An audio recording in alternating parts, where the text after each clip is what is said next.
What's up everybody?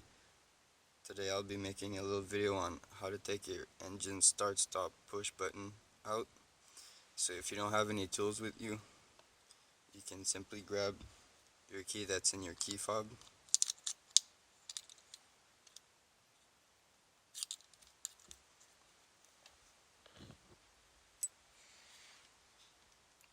Then you just slide it on top, gently push out.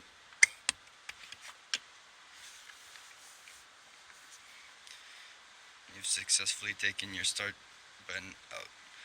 Now to put it back in, you just simply push it back and you're done. Thanks for watching.